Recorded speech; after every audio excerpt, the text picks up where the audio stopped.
Hello guys, welcome to Medheadup. അപ്പോൾ നമ്മൾ നോക്കാൻ പോകുന്ന drug acting on cardiovascular സിസ്റ്റത്തിന്റെ പാർട്ട് 1 ആണ്.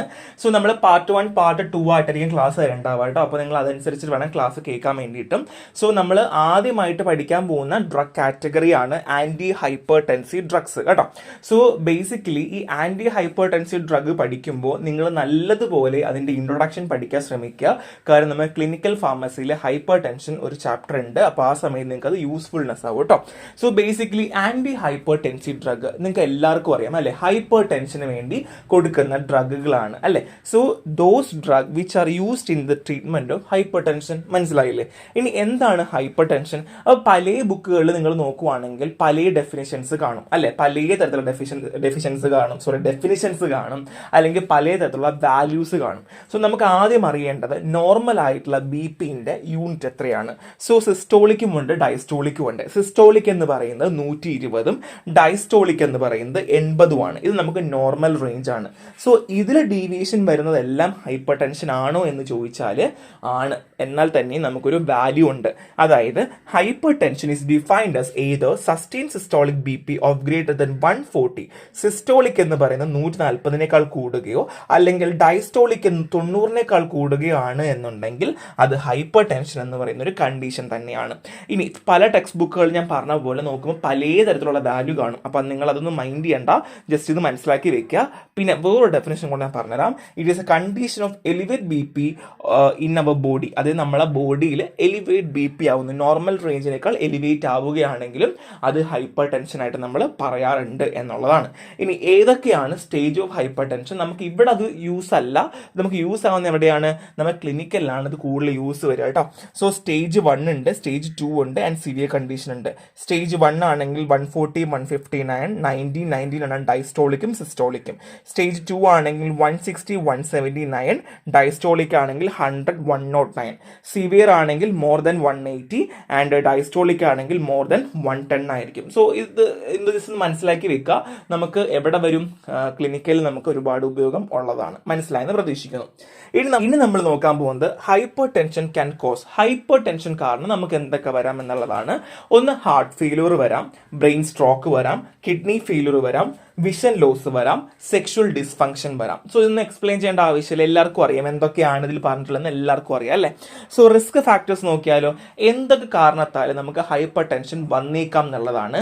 ഫസ്റ്റ് ഓഫ് ഓൾ എന്നുള്ളത് സോഡിയം ഇൻടേക്ക് കൂടുകയാണെങ്കിൽ, ആഹാരത്തിലൊക്കെ ഒരുപാട് സോഡിയം ക്ലോറൈഡ് യൂസ് ചെയ്യുക, അല്ലെങ്കിൽ അല്ലാണ്ട് തന്നെ സോഡിയം ഒക്കെ ഇൻടേക്ക് കൂടുകയാണെന്നുണ്ടെങ്കിൽ, വേറെ ഏതെങ്കിലും അതർ ഫാക്ടേഴ്സ് കാരണം സോഡിയം ഇൻടേക്ക് കൂടുകയാണ് എന്നുണ്ടെങ്കിൽ അത് റിസ്ക് ഫാക്ടർ തന്നെയാണ്.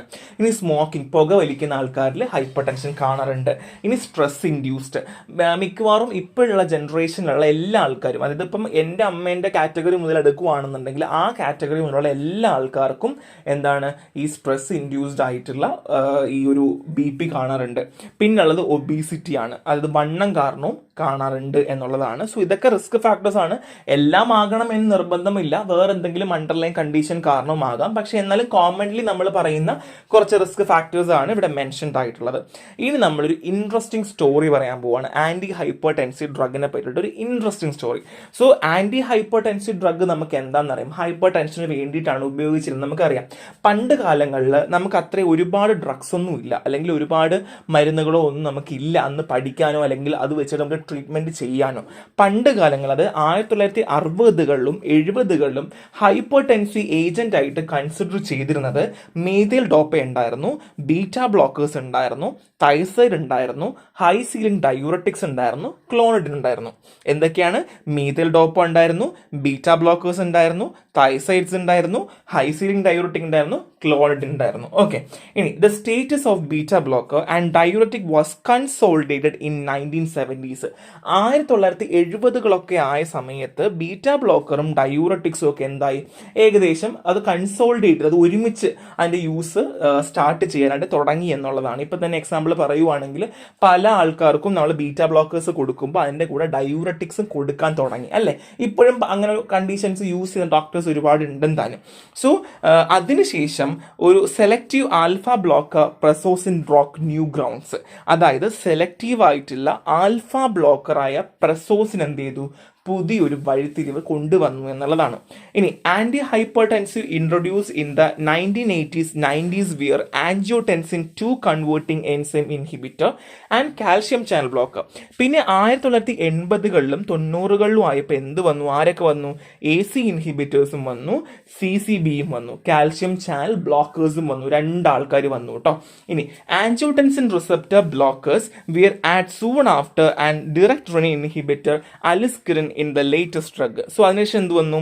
നമ്മുടെ ആൻജിയോടെൻസിൻ റിസപ്റ്റർ ബ്ലോക്കേഴ്സ് ഒക്കെ പിന്നെ വീണ്ടും ആഡ് ചെയ്തു. ലോസാർട്ടൻ പോലുള്ള സാർട്ടൻസുകൾ വന്നു. അതിനുശേഷം ഡിറക്റ്റ് റെനിൻ ഇൻഹിബിറ്റർ ആയിട്ടുള്ള അലിസ്കിറിൻ വരെയാണ് ഇപ്പൊ നിലവിൽ നമുക്ക് നിൽക്കുന്നത്. ഓക്കെ, സോ ഇതാണ് നല്ല ഇൻട്രസ്റ്റിംഗ് കഥയല്ലേ? ഇപ്പൊ തന്നെ നിങ്ങൾ ഏകദേശം ക്ലാസിഫിക്കേഷൻ മനസ്സിലാക്കി കാണും അല്ലേ, ഏതൊക്കെയാണ് എന്നുള്ളത് നിങ്ങൾക്ക് ഇപ്പൊ തന്നെ മനസ്സിലാക്കി കാണും. ഇതൊന്ന് മനസ്സിലാക്കി വെക്കാം, ചോദിക്കത്തൊന്നുമില്ല, എന്നാലും മനസ്സിലാക്കി ഒന്ന് വെച്ചിരിക്കുക കേട്ടോ. So classification of antihypertensive drug ആണ്. ഡയൂററ്റിക്സ് ആണെങ്കിൽ ഫ്രൂസിമൈഡ്, തയസൈഡ്, എപ്ലറിനോൺ ആണ്. സോ നമ്മുടെ ആപ്പിനകത്ത് ഓൾറെഡി ക്ലാസിഫിക്കേഷൻ്റെ ഫാർമക്കോളജിയിൽ കൊടുത്തിട്ടുണ്ട്. സോ ആ ക്ലാസിഫിക്കേഷൻ ഒന്ന് റെഫർ ചെയ്യണം, എന്നിട്ട് മാത്രമേ എന്ത് ചെയ്യാൻ പാടുള്ളൂ, ഇങ്ങോട്ടേക്ക് വരാൻ പാടുള്ളൂ കേട്ടോ. AC ഇൻഹിബിറ്റേഴ്സ് ഉണ്ട്, കാപ്റ്റോപ്പറിൽ, ലിസ്നോപ്പറിൽ, എല്ലാം പ്രില്ലാണ് എന്ത് ചെയ്യുക കേട്ടോ. ഇനി ബീറ്റ അഡ്രിനർജിക് ബ്ലോക്കേഴ്സ് ആണ്. അറ്റൻലോൾ, മെറ്റോപ്രിലോൾ, പ്രൊപ്പനോൾ എല്ലാം ലോളിലാണ് അവസാനിക്കുക. കാൽഷ്യം ചാനൽ ബ്ലോക്കേഴ്സ് ആണെങ്കിൽ വെരാപ്പമിൽ, ഡിൽറ്റിയാസം, നിഫാഡിപ്പിൻ, ഫെലോഡിപ്പിൻ അതൊക്കെയാണ്. വൺ ഈസ് വാസോ ഡൈലേറ്റേഴ്സ് ആണ്. സോഡിയം നൈട്രോപ്രോസൈഡ്, ഡയോക്സോക്സൈഡ് ആൻഡ് മിനോക്സിഡിലാണ്. സോ ഇത് മിനോക്സിഡിലാണ്, മിനോയിഡിൽ നിന്നായി പോയതാണ്, സ്പെല്ലിംഗ് മിസ്റ്റേക്ക് ആണ്. സോ നിങ്ങൾക്ക് എല്ലാവർക്കും അറിയാം മിനോക്സിഡിൽ വെച്ചാൽ ഹെയർ ലോസിനും കൂടെ ഉപയോഗിക്കുന്ന ഒരു സാധനമാണ്. സോ പണ്ട് കാലങ്ങളിൽ BP ക്ക് ഉപയോഗിച്ചുകൊണ്ടിരുന്നു. അങ്ങനെ സ്ത്രീകളിൽ BP ക്ക് കൊടുത്തപ്പോഴത്തേക്കും അവർക്ക് താടിയും മീശയും ഒക്കെ വളരാൻ തുടങ്ങി. അങ്ങനെയാണ് മിനോക്സിഡിൽ അങ്ങനെ ഒരു ഉപയോഗം ഉണ്ടെന്ന് അറിയുന്നതും അങ്ങനെ എന്ത് ചെയ്തു, ട്രോപ്പിക്കൽ സൊല്യൂഷൻ ആയിട്ട് കൊടുക്കുകയും അങ്ങനെ മുടി വളരാനൊക്കെ ഒരുപാട് നമ്മളെ ഹെൽപ്പ് ചെയ്തിട്ടുള്ള ഡ്രഗാണ് മിനോക്സിഡിൽ. സോ 2%, 5%, 10%, 12% എന്നൊക്കെ രീതിയിൽ നമുക്കത് അവൈലബിൾ ആണ് കേട്ടോ. So next one is diuretics ആണ്. സോ ഡയൂററ്റിക്സ് എല്ലാവർക്കും അറിയാം അല്ലെ, എന്താണ് മെക്കാനിസം ഓഫ് ആക്ഷൻ പറയുന്നത്? Based upon decreasing blood volume which ultimately lead to decrease blood pressure. എന്താണ്? ബ്ലഡ് വോളിയത്തിനെ എന്ത് ചെയ്യുന്നു? കുറക്കുവാണ് ചെയ്യുക. Decreasing blood volume which ultimately lead to decrease blood pressure. So അതിൽ ഫസ്റ്റ് ഡ്രഗ് ആണ് thiazide diuretics. So thiazide diuretics എന്താണ്? Are mainly use to treat high blood pressure, അതായത് ഹൈപ്പർ ടെൻഷൻ വരുന്ന കണ്ടീഷനിൽ അല്ലെങ്കിൽ ഹൈ ബ്ലഡ് പ്രഷർ വരുന്ന കണ്ടീഷനിൽ നമ്മൾ കൊടുക്കുന്ന ഒരു ഡ്രഗാണ് thiazides. They are occasionally also used for heart failure. So basically കുറച്ച് ഹാർട്ട് ഫെയിലിയർ ആവുന്ന പേഷ്യൻസിനൊക്കെ ചില സമയത്ത് എഡിമാറ്റിക് കണ്ടീഷനൊക്കെ വരുന്ന സമയത്ത് നമ്മൾ തൈസൈഡ് ഡയൂററ്റിക്സ് ഒക്കെ സജസ്റ്റ് ചെയ്യാറുണ്ട്. When used to treat heart failure they are often combined with another type of medication called a loop diuretic. So നമ്മൾ ഹാർട്ട് ഫെയിലിയർ ഉള്ള പേഷ്യൻസിനൊക്കെ കൊടുക്കുന്ന സമയത്ത് നമ്മൾ എന്ത് ചെയ്യുന്നു, അതിൻ്റെ കൂടെ തന്നെ കോമ്പിനേഷൻ എന്ന രീതിയിൽ ലൂപ്പ് ഡയൂററ്റിക്സും കൂടെ നമ്മൾ കൊടുക്കാറുണ്ട് എന്നുള്ളതാണ്. സോ നമുക്കത് ഇവിടെ ആവശ്യമില്ല, ജസ്റ്റ് ആ ഹൈപ്പർ ടെൻഷൻ മാത്രം ഫോക്കസ് ചെയ്താൽ മതിയാവും. സോ ഫാർമക്കോളജിക്കൽ ആക്ഷൻ നോക്കാം. Their action is to make the kidney pass out more fluid. So ഡയൂററ്റിക്സിന്റെ ആക്ഷൻ അറിയാമല്ലോ, കൂടുതൽ ഫ്ലൂയിഡ് പുറത്തേക്ക് കൊണ്ടുപോവുക എന്നുള്ളത് തന്നെയാണ്. സോ അത് കിഡ്നി എന്ന ഓർഗൻ ഉപയോഗിച്ചുകൊണ്ട് ചെയ്യുക എന്നുള്ളത് മാത്രമേ ഉള്ളൂ. They do this by interfering with the transport of salt and water across certain cell in the kidney. അപ്പോൾ ഇവരെങ്ങനെയാണ് ചെയ്യുക? ഇവർ ഇന്റർഫിയർ ചെയ്യും. എന്തിൻ്റെയാണ്? With the transport of salt and water. സോൾട്ടിന്റെയും വാട്ടറിന്റെയും ട്രാൻസ്പോർട്ടിനെ ഇന്റർഫിയർ ചെയ്യുകയാണ് ചെയ്യുക, അല്ലെങ്കിൽ തടസ്സപ്പെടുത്തുകയാണ് ചെയ്യുക. എന്നിട്ട് across certain cell in the kidney, കിഡ്നിയിലുള്ള സെർട്ടൈൻ സെല്ലിലുള്ള സോൾട്ടിന്റെയും വാട്ടറിന്റെയും ട്രാൻസ്പോർട്ടേഷനെ ഇന്റർഫിയർ ചെയ്യുന്നു. And thiazide diuretic tend to have only a weak action on the kidney, so you don't notice a great increase in urine if you take the combined with loop diuretic. So നമ്മൾ ഈ തൈസൈഡ് diuretic ഒരു സത്യം പറഞ്ഞ ഒരു week diuretic ആണ്, അല്ലെങ്കിൽ ഒരു week action കൊടുക്കുന്ന ഡയൂററ്റിക് ആണ്. അപ്പോൾ അതുകൊണ്ട് തന്നെ നിങ്ങൾക്ക് അത്ര വലിയ യൂറിൻ ഔട്ട്പുട്ട് ഒന്നും വരില്ല. ലൂപ്പ് ഡയൂററ്റിക് വെച്ച് കമ്പയർ ചെയ്യുമ്പോൾ തൈസൈഡ് ഡയൂററ്റിക്സ് അത്ര വലിയ ഒരു സ്ട്രോങ്ങസ്റ്റ് ഒന്നും അല്ല, ഒരു വീക്കറാണ് കേട്ടോ, അത്രയേ ഉള്ളൂ. പിന്നെ അത് മാത്രമല്ല, they also have the effect of widening blood vessel. A combination of these two effect reduce the BP. So നമ്മുടെ ബ്ലഡ് വെസൽസിനെ ഡൈലേറ്റ് ചെയ്യാനുള്ള ഒരു കഴിവും കൂടെ ആർക്കുണ്ട്? നമ്മുടെ ഈ തൈസൈഡ് ഡയൂററ്റിക്സ് ഉണ്ട്. പിന്നെ അത് മാത്രമല്ല, ഓൾറെഡി ഞാൻ നേരത്തെ പറഞ്ഞതുപോലെ തൈസൈഡ് ഡയൂററ്റിക്കും ലൂപ്പ് ഡയൂററ്റിക്കും കൂടെ ഒരുമിച്ച് നമ്മൾ ഉപയോഗിക്കുകയാണെന്നുണ്ടെങ്കിൽ ബ്ലഡ് പ്രഷറിൽ ഒരു ഡ്രാസ്റ്റിക് ചേഞ്ച് നമുക്ക് കിട്ടും എന്നുള്ളതാണ്. സോ എന്തൊക്കെ ഞാൻ പറഞ്ഞത്? ഒന്ന്, കിഡ്നിയിൽ കൂടെ മോർ ഫ്ലൂയിഡ് കൊണ്ടുപോകുന്നു, സോൾട്ടിന്റെയും വാട്ടറിന്റെയും ട്രാൻസ്പോർട്ടേഷൻ ഇന്റർഫിയർ ചെയ്യുന്നു. ഇതൊരു വീക്ക് ഡയൂററ്റിക് ആണ് ഞാൻ പറഞ്ഞു. ലൂപ്പ് ഡയൂററ്റിക് കമ്പയർ ചെയ്യുമ്പോൾ അത് മാത്രമല്ല ഇത് ഡൈലേറ്റ് ചെയ്യുകയാണ് ചെയ്യുക. നമ്മുടെ ഈ ലൂപ്പ് ഡയൂററ്റിക്കും തൈറോയ്ഡ് ഡയൂററ്റിക്കും കൂടെ ഒരുമിച്ച് കൊടുത്തു കഴിഞ്ഞാൽ നമുക്ക് നല്ലൊരു ആക്ഷൻ കിട്ടുമെന്നുള്ളതും കൂടെയാണ്. സോ ഡോസ് ഉണ്ട്, ടാബ്ലറ്റ് 50 mg, 25 mg, 50 mg നമുക്ക് അവൈലബിൾ ആയിട്ടുള്ളത്. കോൺട്രാ ഇൻഡിക്കേഷൻസ് ഉണ്ട്. ബ്ലഡ് ഷുഗർ ലെവലിൽ ചേഞ്ചസ് വന്നേക്കാം, increase in the level of uric ആസിഡിൽ ചേഞ്ച് വന്നേക്കാം, upset stomach, dizziness on standing, നിൽക്കുമ്പോൾ ചെറിയൊരു ഡിസ്നെസ് ഒക്കെ ഫീൽ ചെയ്യും, ഒരു കൺഫ്യൂഷൻ ഒക്കെ ഫീൽ ചെയ്യാറുണ്ട് കേട്ടോ. നോർമലി ഇതൊക്കെയാണുള്ളത്. So next one is ACE inhibitors ആണ്. പേര് പറയുന്നത് പോലെ തന്നെ ഇവർ ബ്ലോക്ക് ചെയ്യുന്നത് എൻസൈം ACE-നെയാണ് കേട്ടോ. So these drug block the enzyme ACE, അത് angiotensin converting enzyme which convert angiotensin 1 to angiotensin 2. So angiotensin 2ന്റെ ആക്ഷൻ vasoconstrictor ആണ്. അപ്പോൾ എന്താ ചെയ്യുന്നത്? these drug block the enzyme ACE. ACE-നെ ACE എന്ന് പറയുന്ന എൻസൈമിനെ ബ്ലോക്ക് ചെയ്യുന്നു. നോർമലി എന്താ ചെയ്യുക? ആൻജിയോടെൻസിൻ 1നെ ആൻജിയോടെൻസിൻ 2 ആയിട്ട് കൺവേർട്ട് ചെയ്യുന്ന എൻസൈം ആയിട്ടുള്ള ACE-നെയാണ് ബ്ലോക്ക് ചെയ്യുക. അതുകൊണ്ടാണ് ACE ഇൻഹിബിറ്റർ. അതായത് ഇപ്പോൾ എക്സാമ്പിൾ നമ്മൾ പറയുവാണെങ്കിൽ ഇപ്പോൾ എയും ബിയും കൂടെ കമ്പൈൻ ചെയ്താൽ സി ഉണ്ടാകുമെന്ന് വെച്ചോളൂ. ഓക്കെ, അതായത് എങ്ങനെയാണ്? എയും ബിയും കൂടെ കമ്പൈൻ ചെയ്താൽ സി ഉണ്ടാവും.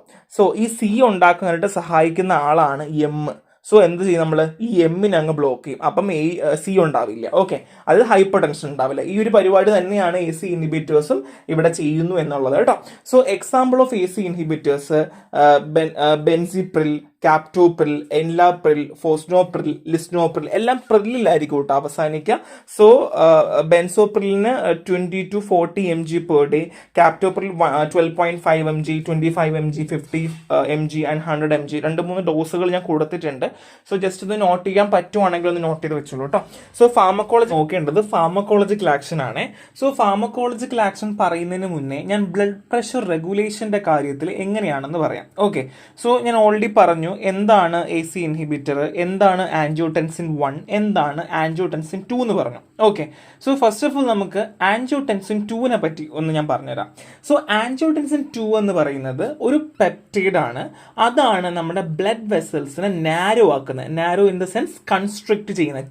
ഓക്കെ, ചുരുക്കുന്നത് കേട്ടോ, ഇൻക്രീസിങ് ബ്ലഡ് പ്രഷർ. അപ്പൊ ഈ ആൻജിയോടെൻസിൻ 2 കാരണമാണ് നമുക്ക് ബ്ലഡ് പ്രഷർ ഉണ്ടാക്കുന്നത്. അപ്പൊ അതുകൊണ്ട് തന്നെ ഈ ആൻജിയോടെൻസിൻ കൺവേർട്ടിംഗ് എൻസൈം ഇൻഹിബിറ്ററോ അല്ലെങ്കിൽ ACE ബ്ലോക്കർ യൂസ് ചെയ്യുമ്പോൾ എന്ത് സംഭവിക്കുന്നു? ഈ ആൻജിയോടെൻസിൻ 2ന്റെ കൺവേർഷനെ അത് ബാധിക്കുകയും അങ്ങനെ അത് കുറയ്ക്കുകയും ചെയ്യുന്നു. അപ്പം ദാറ്റ് മീൻസ് റിസൾട്ടഡ് ടു എന്ത് ചെയ്യുന്നു? പ്രഷർ കുറയ്ക്കുന്നു. ഓക്കെ ആണല്ലോ. ഇനി നെക്സ്റ്റ് വൺ ഈസ് ബ്രാഡിക്കിനെ പറ്റി പറഞ്ഞുതരാം. ബ്രാഡിക്കിൻ എന്ന് പറയുന്നതും അനദർ ഒരു പെപ്റ്റൈഡ് തന്നെയാണ്. അതാണ് ബ്ലഡ് വെസൽസിന്റെ ഡൈലേഷൻ വേണ്ടിയിട്ട്, ഓക്കെ, വികസിക്കാൻ വേണ്ടി നമ്മളെ സഹായിക്കുന്നത്. അതാണ് എന്ത് ചെയ്യുന്നത്? ബ്ലഡ് പ്രഷർ കുറയ്ക്കുന്നത്. അപ്പൊ ആൻജിയോടെൻസിൻ ബ്ലഡ് പ്രഷർ കൂട്ടുകയും ബ്രാഡിക്കിൻ എന്ന് പറയുന്നത് ബ്ലഡ് പ്രഷർ കുറയ്ക്കുകയും ചെയ്യുന്നു. ഓക്കെ, ഇനി നമുക്ക് ആൻജിയോടെൻസിൻ കൺവേർട്ടിംഗ് എൻസൈമിന്റെ കാര്യം ഞാൻ ഓൾറെഡി പറഞ്ഞു. ഇനി എങ്ങനെയാണ് AC ഇൻഹിബിറ്റർ വർക്ക് ചെയ്യാന്ന് പറഞ്ഞുതരാം. First one is decreased production of angiotensin 2. അതായത് ആൻജിയോടെൻസിൻ 2ന്റെ പ്രൊഡക്ഷനെ കുറക്കുവാണ് എന്നുണ്ടെങ്കിൽ എന്ത് ചെയ്യുന്നു? ഓട്ടോമാറ്റിക്കലി നമുക്ക് BP കുറയുന്നു. ഓക്കെ അല്ലേ? രണ്ടാമത് ഇൻക്രീസ്ഡ് ലെവൽ ഓഫ് ബ്രാഡിക്കിൻ. അതായത് ബ്രാഡിക്കിന്റെ ലെവലിൽ എന്ത് ചെയ്യുന്നു? കൂട്ടുകയാണ് ചെയ്യുക. കൂട്ടും എന്ത് ചെയ്യുന്നു? വൈഡൻ ആകുന്നു, അല്ലെങ്കിൽ വാസോ ഡൈലേഷൻ നടക്കുകയും അങ്ങനെ ബ്ലഡ് പ്രഷർ ലോവർ ആവുകയും ചെയ്യുന്നു. അപ്പൊ മനസ്സിലായല്ലോ, AC ഇൻഹിബിറ്റർ എന്ന് പറഞ്ഞാൽ ബ്രാഡിക്കിനെ പ്രൊമോട്ട് ചെയ്യുകയും പിന്നെ ആരെ കുറയ്ക്കുന്നു? നമ്മുടെ ആൻജിയോടെൻസിൻ 2നെ ഫർദറിൽ ഉണ്ടാക്കാൻ അനുവദിക്കാതിരിക്കുകയും ചെയ്യുകയാണ് നോർമലി AC ഇൻഹിബിറ്റേഴ്സ് ചെയ്യുക. ഓക്കെ, ഇതാണ് ഫാർമക്കോളജിക്കൽ ആക്ഷൻ. ഒരു സിമ്പിൾ സെന്റൻസ് ആയിട്ട് കൊടുത്തിട്ടുള്ളത്. അത് കാണുമ്പോൾ കുറച്ച് കൺഫ്യൂസ്ഡ് ആയിട്ട് തോന്നും, പക്ഷെ സംഭവം ഇത്രയേ ഉള്ളൂ കേട്ടോ. നെക്സ്റ്റ് വൺ നമ്മൾ പറയാൻ പോകുന്ന ഇൻഡിക്കേഷൻ ആണ്. ഇൻഡിക്കേഷൻസ് ആയാലും നമ്മൾ എന്താണ് ഒരു ട്രീറ്റ്മെന്റോ അല്ലെങ്കിൽ ഒരു പ്രൊസീജിയറിനോ ഒക്കെ റെക്കമെൻഡ് ചെയ്യുന്ന ഇൻഡിക്കേഷൻസ് ആണ്. So migraine, high blood pressure, coronary heart disease, heart failure, diabetes, certain chronic kidney disease, heart അറ്റാക്കിലൊക്കെ നമ്മൾ റെക്കമെൻഡ് ചെയ്യാറുണ്ട്. സോ ഇതൊക്കെയാണ് ഇതിന്റെ ഇൻഡിക്കേഷൻസ് ആയിട്ട് നമുക്ക് പറയുന്നത്.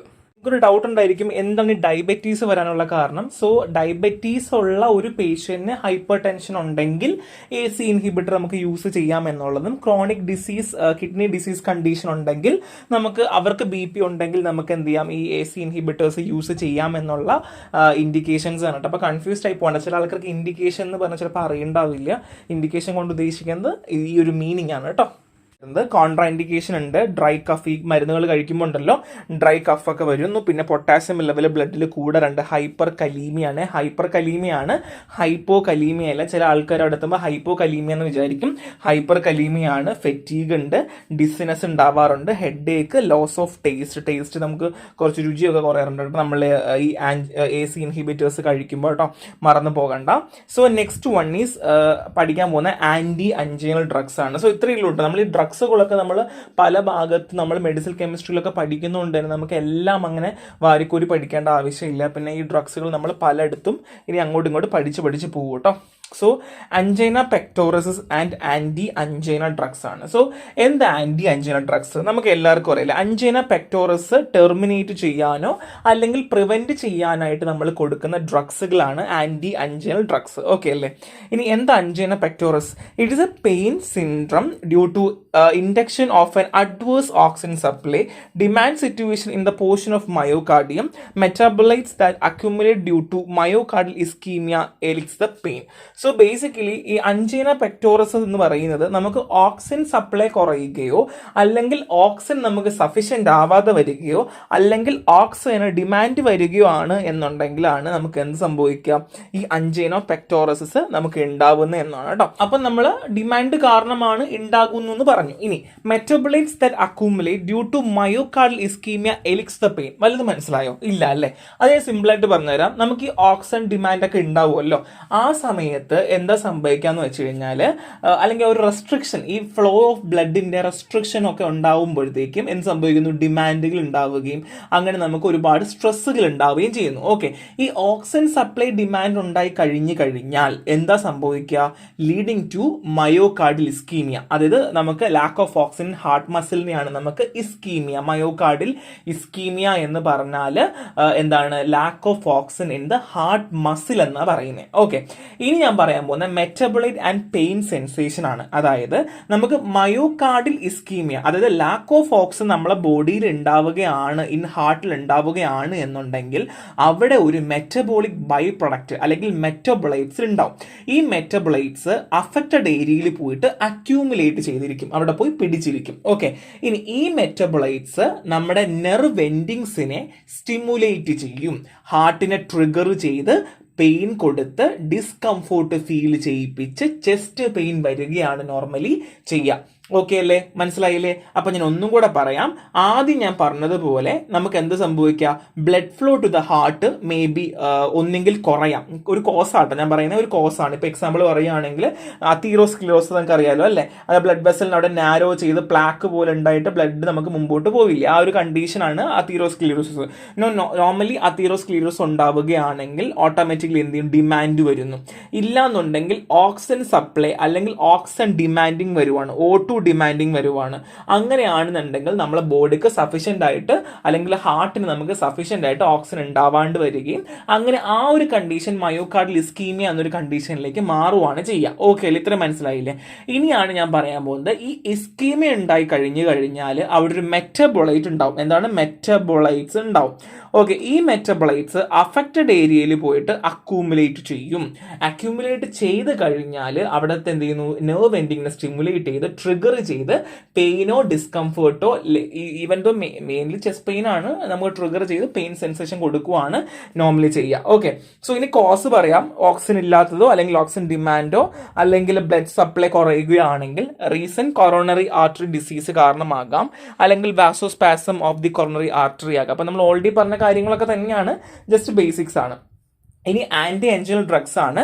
നൈട്രേറ്റ്സ് ഉണ്ട്, short acting glyceryl trinitrate, isosorbide dinitrate, long acting isosorbide dinitrate, isosorbide mononitrate, erythrityl tetranitrate. So beta blockers നമുക്ക് ഓൾറെഡി അറിയാം. കാൽഷ്യം ചാനൽ ബ്ലോക്കർ നമുക്കറിയാം. പൊട്ടാഷ്യം ചാനൽ ഓപ്പണർ നിക്കോറാൻഡിൽ ആണ്. ആൻഡ് അതർ ആന്റി അഞ്ചൈനലാണ് trimetazidine, ranolazine, ivabradine and dipyridamole. ഇത്രയുമാണ് നമുക്ക് other anti അഞ്ചിയൽ ഡ്രഗ്സുകളായിട്ട് നമുക്ക് വരുന്നത്. So nitrates നമുക്ക് നോക്കാം. നൈട്രേറ്റ്സ് ചില all organic nitrates the same action differ only in the time course. അതായത് എല്ലാത്തിൻ്റെയും എല്ലാ നൈട്രേറ്റ്സും ഒരേ ആക്ഷൻ തന്നെയാണ്, പക്ഷേ ടൈം കോഴ്സിലാണ് ഡിഫറൻറ്റ് വരുന്നത് കേട്ടോ. The major action is direct non specific smooth muscle relaxation, particularly vascular smooth muscle. അതായത് മേജർ ആക്ഷൻ എന്ന് പറയുന്നത് direct non specific smooth muscle relaxation ആണ്. അതായത് സ്മൂത്ത് മസിൽ റിലാക്സേഷൻ ആണ്, പക്ഷെ non specific smooth muscle relaxation ആണ്. ഇവിടെ ശ്രദ്ധിക്കണേ, നൈട്രേറ്റ്സിന് direct non specific smooth muscle relaxation ആണ്. പെർട്ടിക്കുലർലി ഏതാണ്? വാസ്കുലർ സ്മൂത്ത് മസിൽ ആണ് ഏറ്റവും കൂടുതൽ നൈട്രേറ്റ്സ് ഫോക്കസ് ചെയ്യുന്നു എന്നുള്ളതാണ് കേട്ടോ. സോ ഏതാണ്? വാസ്കുലർ സ്മൂത്ത് മസിൽസ് ആണ്. So basically smooth muscle relaxation, non specific smooth muscle relaxations ആണ് നൈട്രേറ്റ് ഫോക്കസ് ചെയ്യുന്നത്. സോ ഇത് ഫാർമക്കോളജിക്കൽ ആക്ഷൻ ആണ്. നെക്സ്റ്റ് വൺ നമ്മൾ പറയാൻ പോകുന്നത് മെക്കാനിസം ഓഫ് ആക്ഷൻ ആണ്. എങ്ങനെയാണ് ഇത് വർക്ക് ചെയ്യുന്നത് എന്നുള്ളതാണ്. സോ ഈ ഒരു ഗ്രാഫ് നിങ്ങൾ കണ്ടിട്ടുണ്ട്. അപ്പോൾ നിങ്ങൾക്ക് അത് കാണുമ്പോൾ ഭയങ്കര സിമ്പിൾ ആയിട്ട് തോന്നും, പക്ഷെ അതിന് മുന്നേ ഞാൻ കുറച്ച് ഇമ്പോർട്ടൻ്റ് ആയിട്ട് കുറച്ച് കാര്യങ്ങൾ എനിക്ക് പറയാനുണ്ട്. സോ ഫസ്റ്റ് കാര്യം എന്ന് വെച്ചാൽ കൺവേർഷൻ ടു നൈട്രിക് ഓക്സൈഡ്സ് ആണ്. അതായത് നമ്മൾ ഒരു നൈട്രേറ്റ് കൊടുത്തു കഴിഞ്ഞാൽ ഈ നൈട്രേറ്റ്സുകൾ നൈട്രിക് ഓക്സൈഡ് ആയിട്ട് മാറേണ്ട ഒരു പരിപാടി ഉണ്ട്. അതെങ്ങനെയാണ് ഞാൻ പറഞ്ഞുതരാം. അതായത് നൈട്രേറ്റ്സുകൾ എന്ന് പറഞ്ഞാൽ ഓർഗാനിക് കോമ്പൗണ്ട്സ് ആണ് അല്ലേ. നൈട്രേറ്റ്സുകൾ ഒരു ഓർഗാനിക് കോമ്പൗണ്ട് ആണ്. ഈ ഓർഗാനിക് കോമ്പൗണ്ടിനകത്ത് നൈട്രേറ്റ് ഗ്രൂപ്പ് ഉണ്ട്. എന്താ ഉള്ളത്? നൈട്രേറ്റ്സിനകത്ത് നൈട്രേറ്റ് ഗ്രൂപ്പ് ഉണ്ട്. ആരായിരിക്കും നൈട്രേറ്റ് ഗ്രൂപ്പ്? -NO3 അല്ലേ. ഇതാണ് നൈട്രേറ്റ് ഗ്രൂപ്പ് എന്ന് പറഞ്ഞാൽ. ഓക്കെ, സോ നമ്മളെ ബോഡിയിൽ ഈ നൈട്രേറ്റ്സ് മെറ്റബോളൈസ് ചെയ്തിട്ട് നൈട്രിക് ഓക്സൈഡ് ആയിട്ട് മാറും. ഈ നൈട്രേറ്റ്സുകൾ എന്തായിട്ട് മാറും?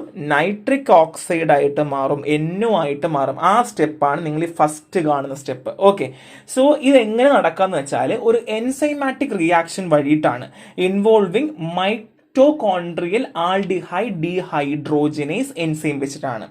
ആരാണ്? Mitochondrial aldehyde dehydrogenase. Mitochondrial aldehyde dehydrogenase എന്ന് പറയുന്ന ഒരു എൻസൈം വെച്ചിട്ടാണ് നൈട്രേറ്റ്സുകൾ നൈട്രിക് ഓക്സൈഡായിട്ട് മാറുന്നത്.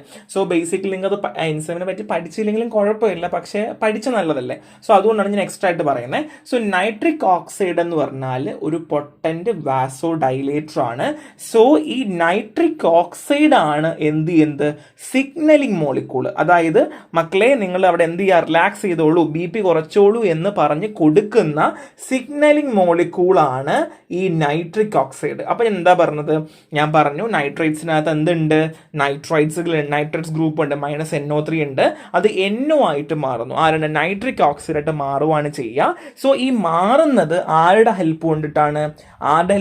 Mitochondrial aldehyde dehydrogenase enzymatic reaction വഴിയിട്ടാണ്. അങ്ങനെ ഈ നൈട്രിക് ഓക്സൈഡ് ഉണ്ടാവുന്നു. ഈ നൈട്രിക് ഓക്സൈഡ് ആര്? സിഗ്നലിംഗ് മോളിക്യൂൾ എന്ന് പറഞ്ഞാൽ. ഓക്കെ, സോ നമ്മൾ സിഗ്നലിംഗ് മോളിക്യൂളിനെ പറ്റി പറഞ്ഞു. ആരാണ്? നൈട്രിക് ഓക്സൈഡ് ആണ് സിഗ്നലിംഗ് മോളിക്യൂൾ.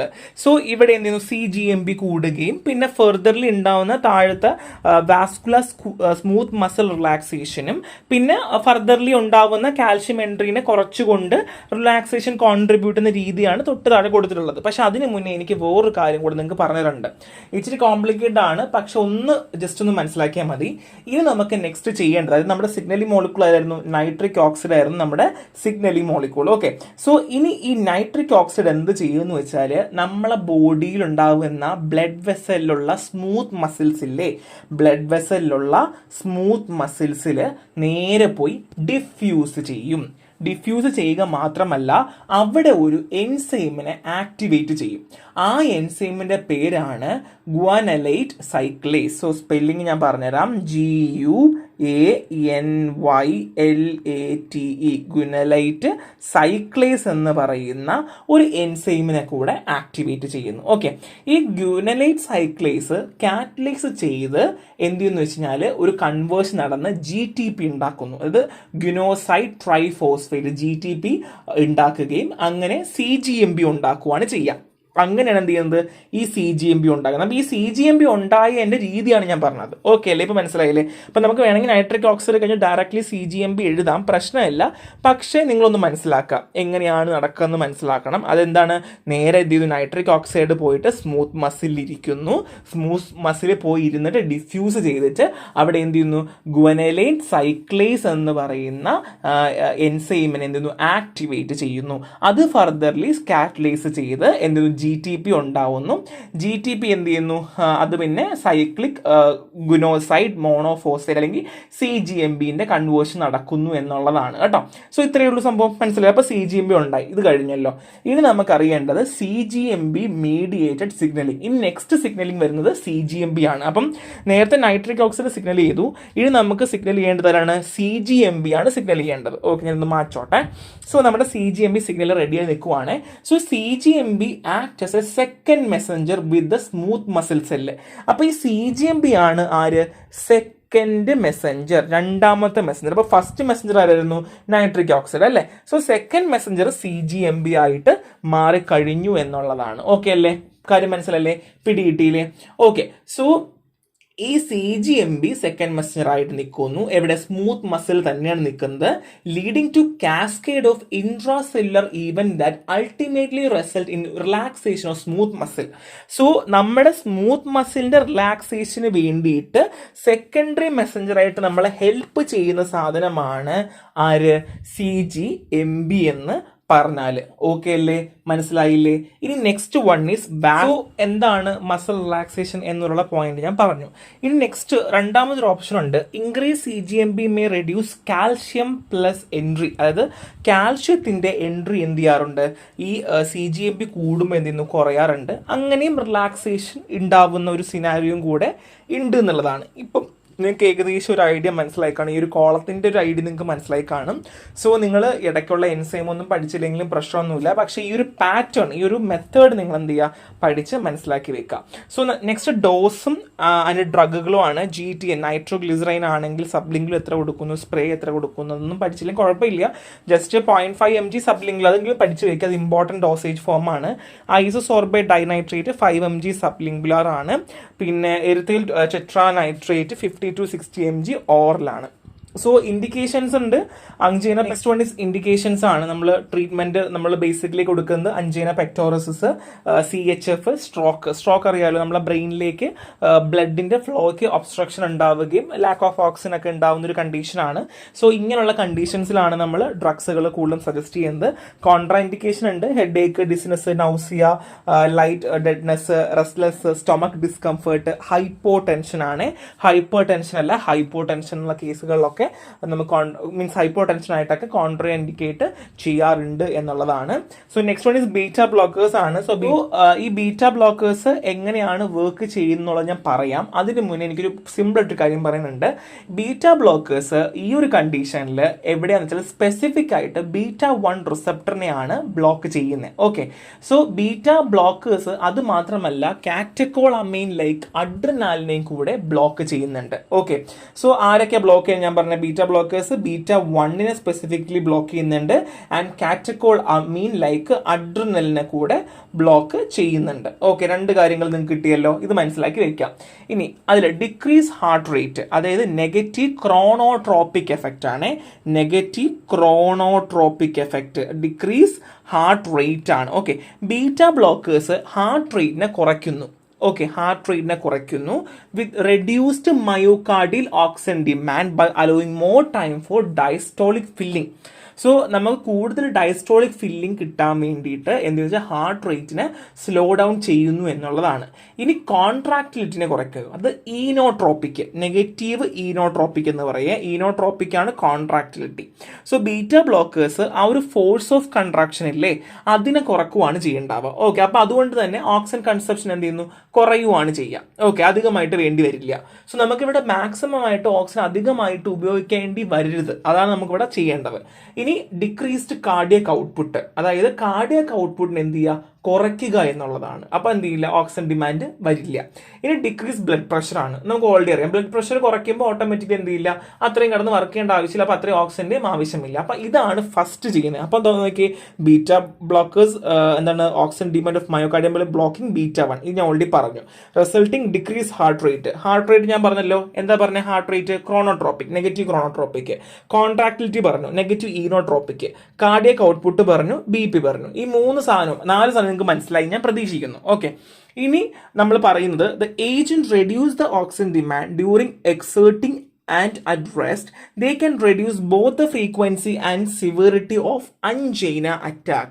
ഇനിയാണ് ഞാൻ പറയാൻ പോകുന്നത് റെഡ്യൂസ് ഓഫ് ഓക്സിജൻ ഡിമാൻഡ്. അപ്പോൾ ഞാൻ ഓൾറെഡി പറഞ്ഞു, ഈ ഹാർട്ട് റേറ്റ് കുറയ്ക്കുന്നത് കൊണ്ടും കോൺട്രാക്ടിലിറ്റി കുറയ്ക്കുന്നത്, ക്രോണോട്രോപ്പിക്കും ഈനോട്രോപ്പിക്കും ഒക്കെ കുറയ്ക്കുന്നത് കൊണ്ടും ബ്ലഡ് പ്രഷർ കുറയ്ക്കുന്നത് കൊണ്ടും എന്താ സംഭവിക്കുക, നമ്മുടെ ഹാർട്ട് എന്ത് ചെയ്യുന്നു, ഒരു സ്റ്റേറ്റ് ഓഫ് റെസ്റ്റിലേക്ക് പോവുകയാണ് അല്ലേ. അപ്പോൾ റെസ്റ്റ് ചെയ്യുമ്പോൾ എന്ത് ചെയ്യുന്നു, നമുക്ക് ഈ അഞ്ചേനയ്ക്ക് കാരണമാകുന്ന സിംറ്റംസുകൾ അല്ലെങ്കിൽ ഈ ഡിമാൻഡ്, ഓക്സിജൻ ഡിമാൻഡ് ഒക്കെ എന്തെന്നു കുറഞ്ഞ് ഈ മസിൽസിനുള്ള, ഹാർട്ട് മസിൽസിനുള്ള ഡിമാൻഡ് ഒക്കെ കുറഞ്ഞ് വരികയാണ് ചെയ്യുക. ഓക്കെ അല്ലേ.